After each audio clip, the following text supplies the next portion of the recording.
शुक्रवारच्या रात्री सर्व वाहतूक व्यवस्था सुरळीत असताना अचानक मालवीय चौकातून राजकमलच्या मार्गाने सुसाट वेगाने येणाऱ्या अनियंत्रित इनोव्हा कारने रस्त्यावर जे वाहन दिसेल त्याला धडक देत समोर जाऊन पुन्हा सुसाट वेगाने वळण घेत अनेक वाहनांना धडक दिली। यात अनेक वाहनांचे नुकसान झाले तर अनेक वाहन चालक आणि नागरिक जखमी झाले। याच घटनेच्या संतापात अनेकांनी वाहनाचा पाठलाग केला तर कोतवाली पोलीस स्टेशनमध्ये सुद्धा जमाव निर्माण करण्यात आला। शेवटी वायरलेसवर माहिती मिळताच फैजरपुरा पोलिसांनी जिल्हाधिकारी कार्यालयाजवळ त्या मद्यधुंद वाहन चालकाला ताब्यात घेऊन कारवाई केल्याने घडलेल्या प्रकरणावर अखेर पडदा पडला। अमरावती शहरातील राजकमल चौक ते जिल्हाधिकारी कार्यालयापर्यंतच्या मार्गावर मध्यरात्रीपर्यंत वाहतूक सुरूच असते। अशा वेळी शुक्रवारच्या रात्री मात्र याच मार्गावर अचानक सर्वांना थरकाप सुटणारी भयानक घटना घडली।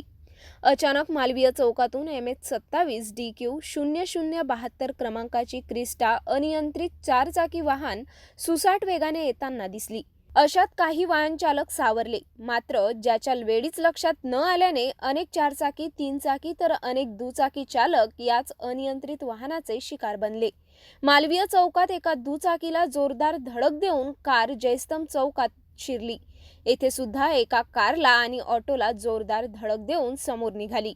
या धडकेने अनेक नागरिक जखमी झाले तर येथून पुन्हा जोरदार U-टर्न घेत हीच अनियंत्रित कार जिल्हाधिकारी कार्यालयाकडे वळली।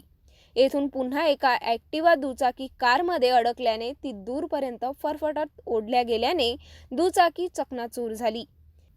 याच संतापात अनेक नागरिकांनी कारचा दूरपर्यंत पाठलाग केला तर अनेक नागरिकांचा जमाव सिटी कोतवाली पोलीस स्टेशनवर धडकला।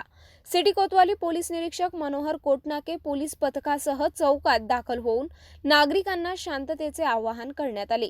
याच घटनेची माहिती पोलिसांनी वायरलेसवर दिली असता फैजरपुरा पोलीस निरीक्षक बनसोड आपल्या पथकासह जिल्हाधिकारी कार्यालयाच्या दिशेने रवाना झाले। त्याच ठिकाणी येत असलेल्या अनियंत्रित क्रिस्टा कारला अडवून ताब्यात घेण्यात आले।